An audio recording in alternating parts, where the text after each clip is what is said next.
See. Well, you've been quite frank and quite open about some of the things that the Republicans have been doing here in Georgia and your dissatisfaction with it. But um, if you get into the House, you're inevitably will probably be working with a Republican majority House Mhm. and Senate. Um, how would you work with them?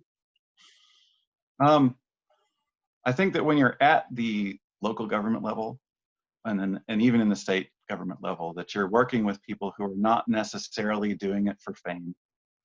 Um, but it's an interesting system that Georgia has, where we have the legislature meet for only a couple months out of the year, which means that all of us have to have other work that we do. Um, so we can't just be professional politicians. We're doing the work of the people of Georgia in January, February, March, and into April, and then the rest of the year we're doing work for ourselves, for our families, for friends and communities. Um,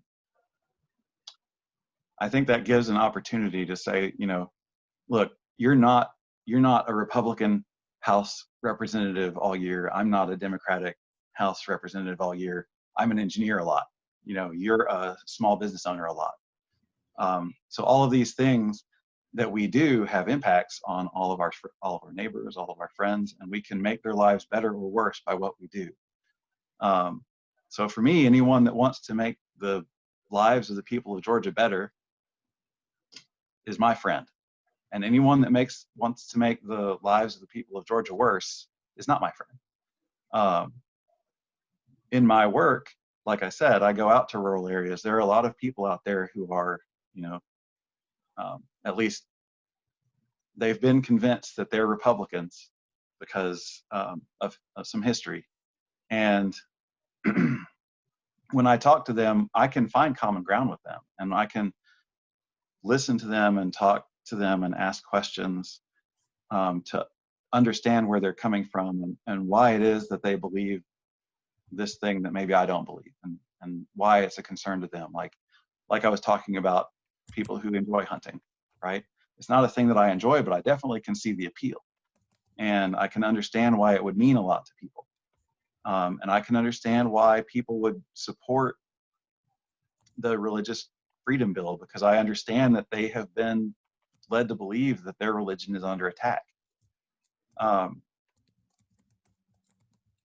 the key to success for any government has to be working to represent everyone and not trying to figure out what's the most concentrated, dense pocket of people that believe just like I do, that I can, how big does that have to be for me to win the election? I think that it makes more sense to say, well, how can I look at all the people that are voters in my district and say, this is how I'm going to work. I'm going to listen to you. I want you to call me. I want you to email me. I'm going to sit down with you and actually listen to you. I'm going to ask questions so I understand where you're coming from. And then I'm going to take everything that I learned from all the voters in the district, and I'm going to go to the House and use what I've learned from the people in my district to represent them the best way possible. And I'm going to, I'll start with the assumption that everyone there is doing something like that. And, as I learn that some people are not doing it as much as others, maybe I'll, encourage them to try it my way. Go talk to your people, go listen to them, go ask questions, and learn what they want, learn what will make their lives better, and then bring it back to the Gold Dome, and we'll work together.